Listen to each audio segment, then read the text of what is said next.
Yes, students, this video is made to solve the problems linked with the numerical of the solid state. तो solid state में जो भी आपकी numerical link से possible problem हो सकती है और जो बच्चों ने मुझे कुछ डाउट भेजे हैं उन सबको मिलाकर के ये वीडियो बनाई है, जिसमें कि जो मुझे लगता है कि आपको क्या क्या डाउट हो सकते हैं, क्या परेशानी हो सकती है इन सॉल्विंग दीज न्यूमेरिकल्स, वो डिस्कस करेंगे। अब देखो, सबसे पहली जो आपकी प्रॉब्लम आई है, आपको अगर कोई क्वेश्चन दिया है तो उसमें आपको पता नहीं लग पाता है कि what is the formula of that compound. और ये क्वेश्चन आ भी सकता है और बहुत बार आया हुआ है, मेरे पास बुक पड़ी हुई प्रीवियस ईयर की, मैं उसी में से एक क्वेश्चन बोल करके ये डिस्कस करूंगा। बट उसमें सबसे पहले ये करने से पहले आपको 2-3 पॉइंट्स क्लियर होने चाहिए अगर फॉर्मूला पता करना है आपने कंपाउंड का। तो देखो, ये आप अगर इस अब ये कंसेप्ट समझने से पहले ये ज़रूरी है कि आपको 3 डायमेंशनल CCP और FCC पैकिंग आनी चाहिए। अगर आपने 3 डायमेंशनल क्लोज पैकिंग ढंग से नहीं की है तो आपके न्यूमेरिकल फिर सोल्व नहीं हो पाएंगे।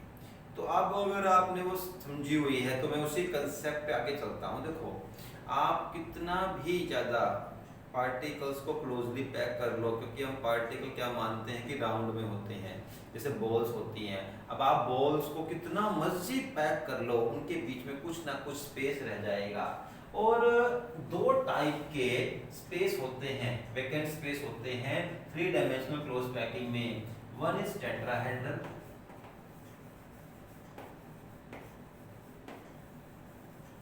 And second is octahedral. ये 2 टाइप के स्पेस मिलेंगे आपको, टेट्रा एंड ऑक्टाहेड्रल। अभी कैसे बनते हैं इसके बारे में हमें डिस्कस नहीं करना है यहाँ, क्योंकि इसका क्वेश्चन से कोई लिंक नहीं है, न्यूमेरिकल से कोई लिंक नहीं है, वो थियोरेटिकल पोर्शन है। अगर आपको ये नहीं आता है तो आप एक बार, मैंने आपको वीडियो भी सेंड किया था, एनिमेटेड वीडियो, आप वो एनिमेशन देखो, उस एनिमेशन से बेटर क्लियरेंस हो जाएगी। ठीक, देखो ध्यान देना, किसी भी सॉलिड के अंदर कितने इसको हम वॉइड बोलेंगे, टेट्राहेड्रल वॉइड, वॉइड का मतलब एम्प्टी स्पेस। कितने टेट्राहेड्रल वॉइड बनेंगे? 2 into n। n मींस जितने भी आपकी सॉलिड स्ट्रक्चर के अंदर पार्टिकल्स प्रेजेंट हैं उसके डबल क्या बनेंगे? Tetrahedral voids. मान लीजिए आपने ना कोई क्रिस्टल बनाया, उसमें जो देखो उसमें होता क्या है, पार्टिकल एक्चुअल में 2 तरीके से अरेंज होती हैं। एक तो पार्टिकल क्या होंगे जो आपकी लेयर बनाएंगे, मेन लेयर बनाएंगे, फिर दूसरे पार्टिकल उनके एम्प्टी स्पेस में आ जाएंगे। जो मेन लेयर बना रहे हैं वही आपके n है। n का मतलब है जो CCP या HCP या FCC बना रहे हैं, हम बोल देते हैं कि particle P is creating CCP और particle X is creating FCC।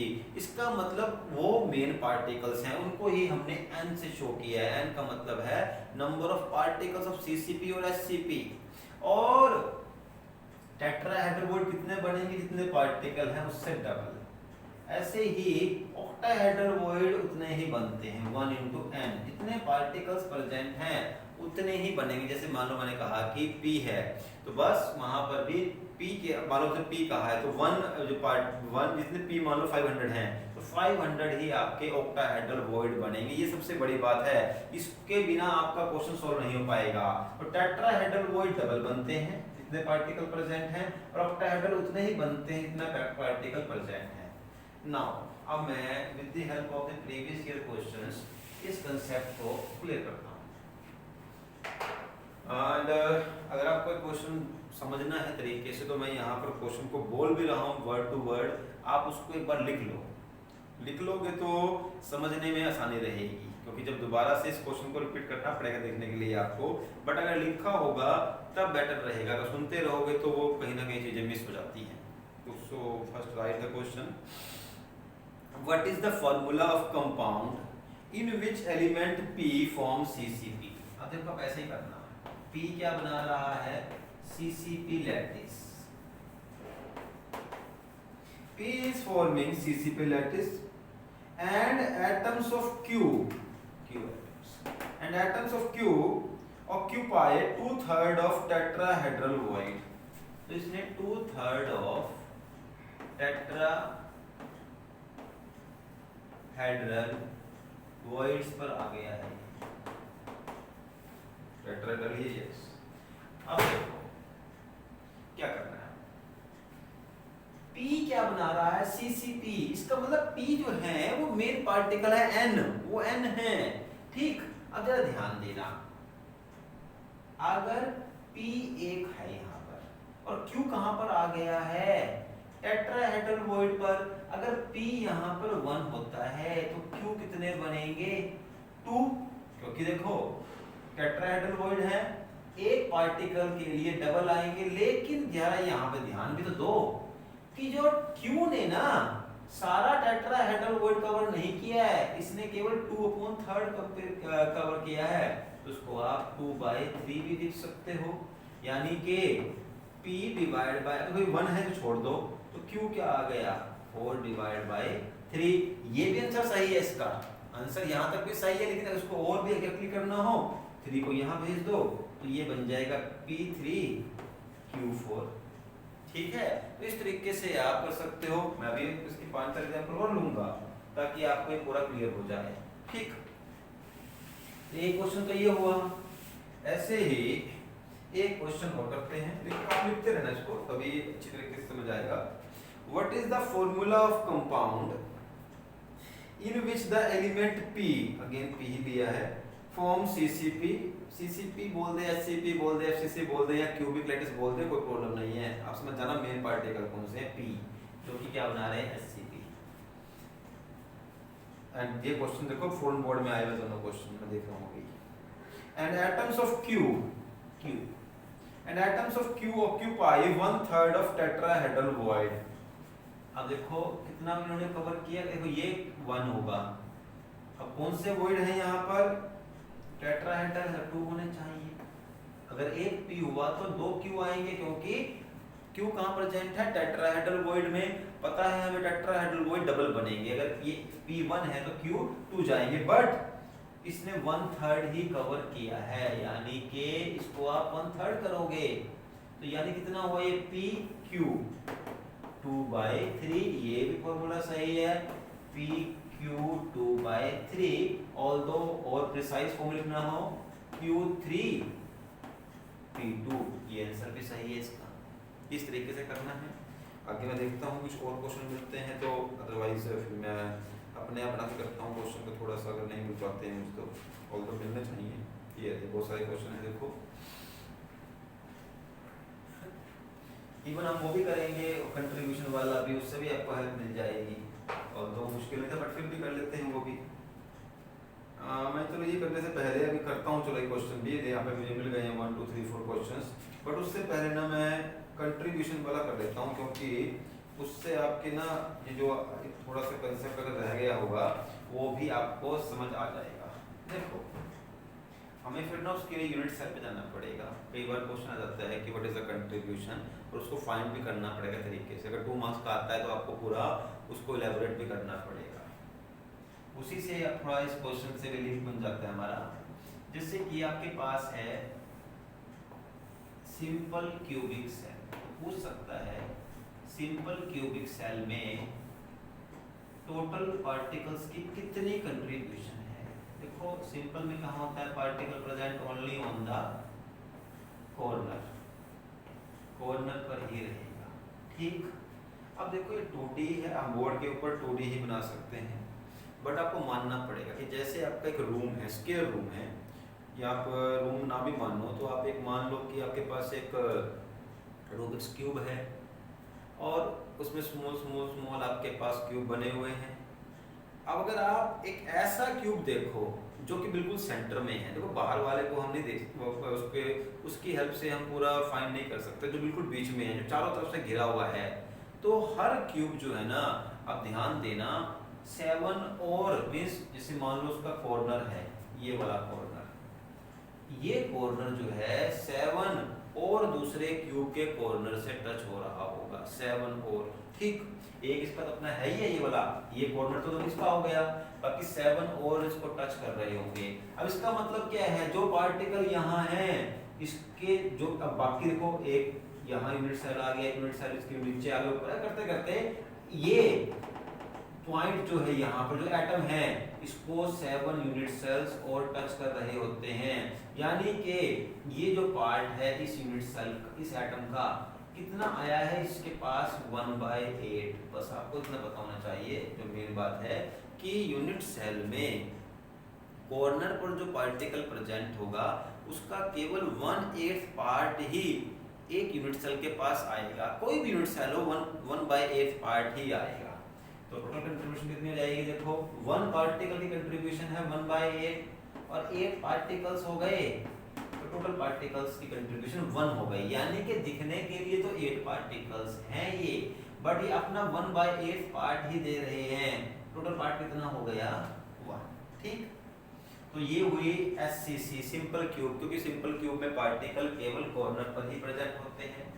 ऐसे ही अगर आपकी स्ट्रक्चर FCC है, अब FCC CCP और HCP बात एक ही होती है, इसमें कोई फर्क नहीं होता है। अब FCC हो गई तो FCC देखो क्या होता है। FCC में जो आपके पार्टिकल्स हैं कॉर्नर पर तो रहेंगे, कोई भी कंडीशन हो कॉर्नर से तो पार्टिकल नहीं हट सकते। कॉर्नर पर पार्टिकल है, बाकी फालतू बनाऊंगा नहीं आप, क्योंकि उससे फिर वो बात जो मीन करने वाला है वहाँ पर थोड़ी सी क्लियरेंस कम हो जाएगी। तो यहाँ दिखाते हैं पार्टिकल्स प्रेजेंट हैं केवल और केवल कॉर्नर्स पे in the simple, but centred या दूसरे वाले में पार्टिकल कॉर्नर के अलावा और पोजीशन पर भी प्रेजेंट होते हैं, जैसे FCC हो गया। अब क्या हुआ FCC में, पार्टिकल कॉर्नर पर तो है ही है, हर एक फेस के सेंटर पर भी है। ठीक है, ये इसका सेंटर हो गया और ये इसका सेंटर। ठीक, तो हर एक फेस के सेंटर पे है। जैसे मान लो ये एक फेस हो गया, नीचे यूनिट सेल था इसका फेस हो गया, पार्टिकल यहाँ प्रेजेंट है, और एक पार्टिकल इसके एक यूनिट सेल के ऊपर भी आ गई, 2 यूनिट सेल हो गई, एक ऊपर एक नीचे, और ये पार्टिकल कहाँ प्रेजेंट है? बिल्कुल इसके फेस के ऊपर। तो बस हाफ पार्टिकल नीचे वाले के लिए, हाफ पार्टिकल ऊपर वाले के लिए। मान लो इसके ऊपर मैंने एक और यूनिट सेल बना दिया, ठीक, एक और यूनिट सेल बना दिया।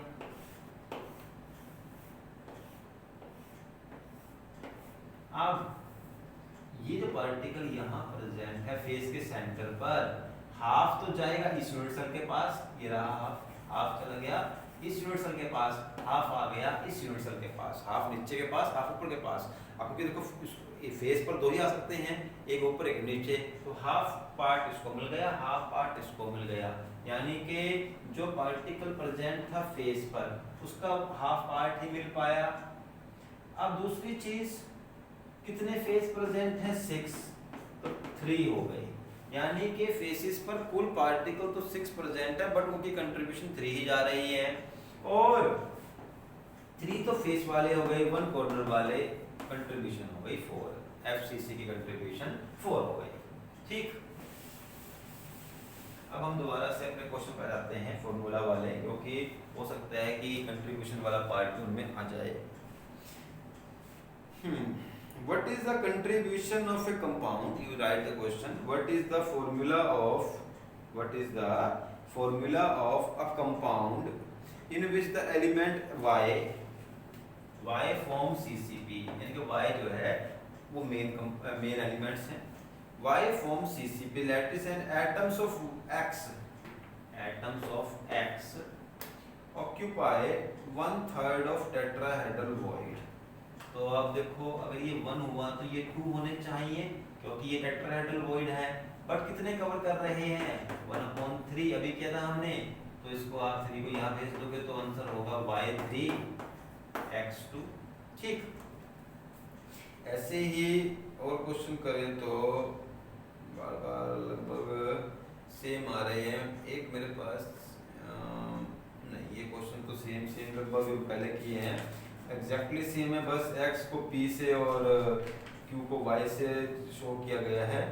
अदरवाइज अगर मैं आपको अगर यहाँ पर नहीं है तो एक क्वेश्चन अपने आप बना के देखता हूँ, इसमें कि आपके पास 3 पार्टिकल्स होंगे, एक x, एक y, एक z, या एक p, q, r, ऐसा पार्टिकल लेंगे, ऐसा सब्सटेंस लेंगे। ठीक है, आई थिंक इसमें नहीं है, तो चलो मैं क्वेश्चन बनाता हूँ।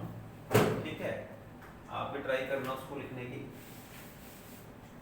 ना can write that in a compound 3 elements P, Q and R are present. P, Q and R, 3 elements are present in a cube. In that space lattice, P forms CCP or HCP or FCC, ठीक? And or space lattice, they are forming lattice. P is forming lattice. Q, they are, अब देखो पहले simple form में लूंगा फिर इनके part लूंगा भी सिंपल फॉर्म में. Q are present at tetrahedral position, tetrahedral voids or position, and R is present at octahedral. R is present at octahedral. बताओ कि इसका फॉर्मूला क्या है? तो बस पहले P फिर Q और R लिख लो. अगर P 1 है तो Q कितने होंगे? 2 होंगे क्योंकि टेट्राहेड्रल वॉइड है. और R कितना होगा? 1 ही होगा क्योंकि जितने ये होंगे उतने ये होंगे. तो ये 1 तो ये भी 1 होगा. फॉर्मूला क्या आ गया? P Q2 R. ये फॉर्मूला आ गया, ठीक. बट मैं कहता हूँ आगे इसी को मॉडिफाई कर देते हैं. that P is forming a lattice and where the Q are covering the 3/4 of the tetrahedral voids and R are covering 2/3 of the octahedral voids. What is the formula? ठीक. अब देखो इसमें क्या कर सकते हैं? P Q R लिखेंगे. अगर ये 1 है तो Q कितने आएंगे? 2. बट कितने कवर कर रहे हैं? 3/4. उसको 3/4 लिखेंगे. और R तो 1 ही था बट कितना? अब 1 into कितना कवर कर रहा है? 2/3. तो अब यहाँ पे क्या करोगे? P, अब इसको करोगे तो ये कितना आ गया? 2.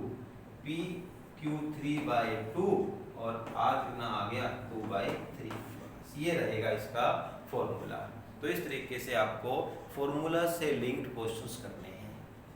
अब अगर कई बच्चों की प्रॉब्लम और भी रह गई है, इसी में तो 2 टाइप के और न्यूमेरिकल बचे हुए हैं, उनको भी यहाँ डिस्कस कर लेता हूँ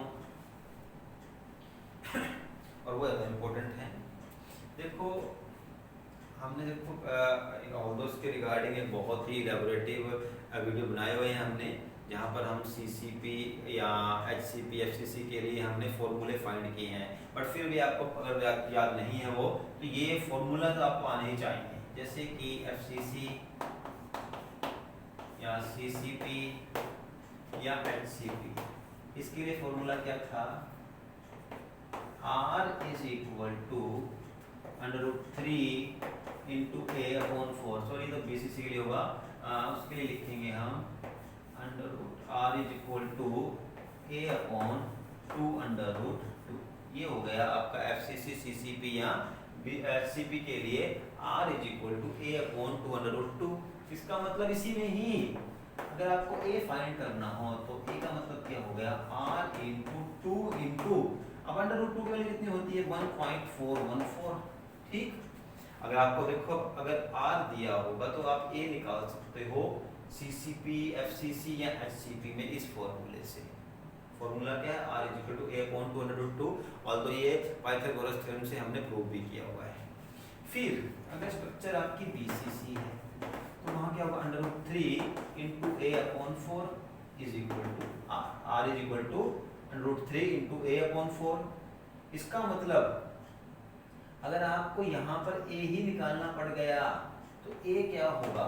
A is R into 4 divided by √3 means 1.732. √3 की वैल्यू क्या आएगी? 1.732. ठीक. R दिया होगा तो आप A निकाल सकते हैं. ये दोनों फॉर्मूले आपको आने चाहिए. कई बार पूछा कहते हैं वो that the radius of the, और हो सकता है कि नेक्स्ट ईयर ये क्वेश्चन आप बस आ भी जाए क्योंकि पेपर थोड़ा सा वो एक कॉम्प्रोमाइज में बनेगा जहाँ पर कि बहुत हार्ड क्वेश्चन नहीं आएंगे, तो ये इजी वाले में लगता है. हो सकता है कि इसको ऐसे कर दें कि 1 मार्क क्वेश्चन आ जाए, आपका फॉर्मूला फाइंड करो और 2 मार्क्स क्वेश्चन ये आ जाए, तो 3 मार्क्स पूरे हो गए. हम डेंसिटी वाला करते रह जाएं जिसकी चांस सबसे हाई है, बट पता लगे कि ये क्वेश्चन आ जाए, तो इसके भी ध्यान रखना है आपने. तो देखो क्वेश्चन आ सकता है कि BCC कोई स्ट्रक्चर थी जिसमें जो रेडियस है ना वो दिया हुआ है 450 पिकोमीटर। तो बताओ कि इसका ए क्या है, एज लेंथ क्या है यूनिट सेल की, बीसीसी की एज लेंथ क्या है, तो आप फॉर्मूला लगाओगे, ये रहा फॉर्मूला बीसीसी का। जहां पर आर दिया है तो आपने निकालना क्या है ए।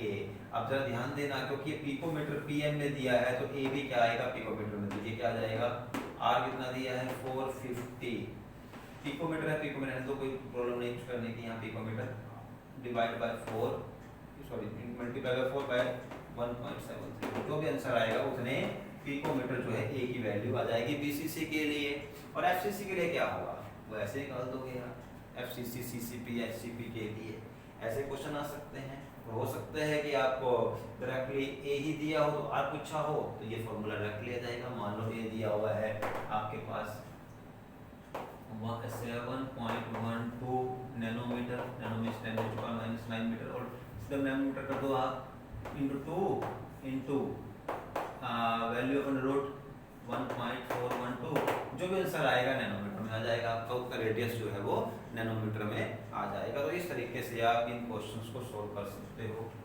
और इसके बाद जो डेंसिटी वाले क्वेश्चन है वो तो आपको हमने करवा ही दिए थे, वो आप थिंक आप आते भी हो, मैं काफी क्वेश्चन सोल्व करवाए हैं। तो आप जस्ट जो लास्ट चीज है आपको ये आनी चाहिए, density is z into m a cube into na, ठीक। तो बस ये फॉर्मूला पुट करके आपको पता है कि z की जो वैल्यू है fcc के लिए 4 होगी, bcc के लिए 2 होगी, मोलर मास दिया होगा, a क्यूब दिया होगा, a दिया होगा मतलब na की वैल्यू फिक्स है, तो 1 मोल की वैल्यू एवोगाड्रो नंबर होता है, ठीक। तो चलो आज हमने ये भी कर लिया, अब हम फिर इसके बाद पी ब्लॉक एलिमेंट से स्टार्ट करेंगे। Okay, thank you.